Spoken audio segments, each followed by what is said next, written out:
presentation, that I'm very happy to be here in Asia. It's my very first time. I feel at home. You guys are awesome. The crew, a lot of names that I can't pronounce, but it's okay. Let's talk.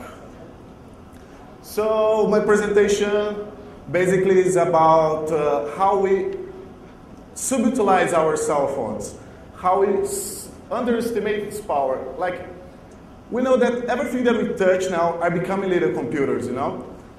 You have microwaves, freezers, everything are becoming little computers. Yet I think that happened a few time ago with cell phones. Cell phones, I think, when it started running Java, a lot of people become to pay more attention in cell phones. Like start installing application, and this comes another thing, that if you have good application, good stuff in your cell phone, people want to hack them because you have good, interesting documents there. If you want to hack them, why not hack from them? I think we have a few introductions. I think that this idea came to my mind when I watched some presentation in Brazil that talked about pen testers pay too much attention to technical and sometimes forgot the tactical. If you see now a lot of trainings about exploitation, it's a tactical exploitation. Because if you just follow a line like using a framework, using tools, we won't get a good result. That's what I'm gonna talk about. That we have to be more creative. We have to be more smarter. We have to not just work in a line, you know? We have to walk around it. So I think a little bit about me. I work as intrusion analyst at iBliss. No, I don't work for the devil. He does some things to me, you know. So I'm a computer engineer. I hold some certs. I studied security over 10 years. I spoke at Turcom, HOAC, and shot the sheriff.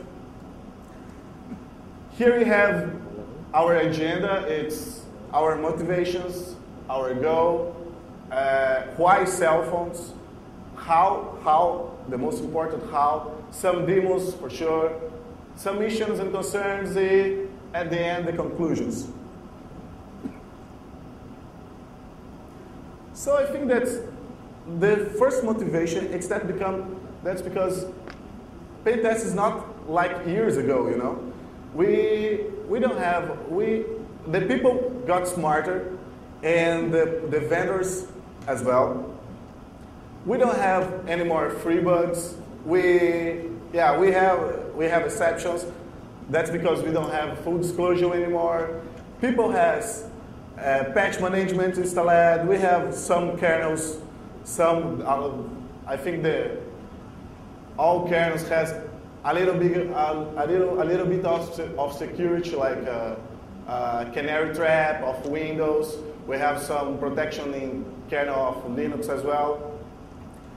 So if we don't have a lot of stuff, we don't have the security growing. So if security growing, we have to think different. We have to think smarter. So with cell phones growing up and a lot of applications done, we can do it. Sorry, I'm fucking nervous. So okay. Mixing that with the opportunity to do different things, I think that we can use a cell phone for hacking. It's great, man. You have a lot of softwares and stores for that, you know. We can see that iTunes sold like 1 billion application a few time ago. We have the new App Store of Nokia. BlackBerry has stores. We saw the last release from Microsoft, Zuni AD, that we're also gonna have a store. I don't know if already has. And the thing is, let's use our cell phones. We have a lot of cell phones. Everybody has cell phones, like with Bluetooth, with Java. It's not a smartphone. Else, until end user cell phones has capability, it's able to do this service. I have a video here. It's from Discovery Channel. It's about cell phones, right? We can do many things with cell phones, but there are many that we can't do. That's like a rumor that was in the internet, in the YouTube. So I think I can't click. Sorry.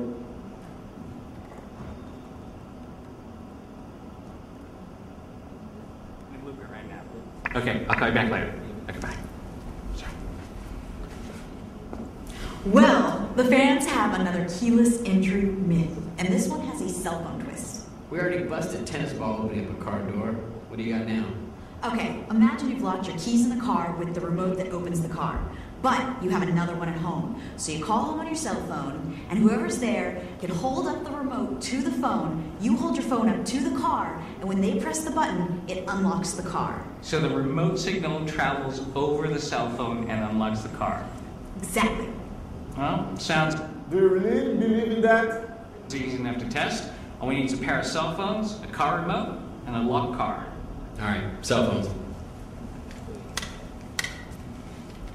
No long distance. Okay, I'm just gonna call Grant's mom and see if I can get invited to dinner.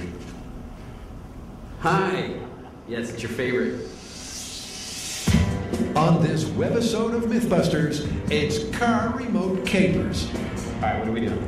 This might be the quickest myth we've ever done. Got the keys to this production vehicle right here. I'm going to have you walk to the other end of the car park until you're out of range. Then call me up, click the keys into the phone so that the remote unlocks the door. The fan site has been inundated with requests for this myth, so Tori gets Carrie's digits and heads out of range. But hold the phone, because Grant has some predictions. This is highly unlikely to work. The reason is that car remotes operate on 300 to 400 megahertz. This is well above the audible frequency range that when you're talking and when you hear things on your cell phone that you use. Now, it's true that cell phones take those audible frequencies and encode them into radio frequencies, but those are on different frequencies than what the car remotes use. 800 to 900 megahertz, 1.8 to 1.9 gigahertz. That's a whole world of hertz. But what Grant is saying is that the phone and the key remote are on different wavelengths. But the team aren't deterred. The viewers asked for it, so they'll put it to the test. Okay, Tori's out of range now. Okay. Let's give him a call. Carrie.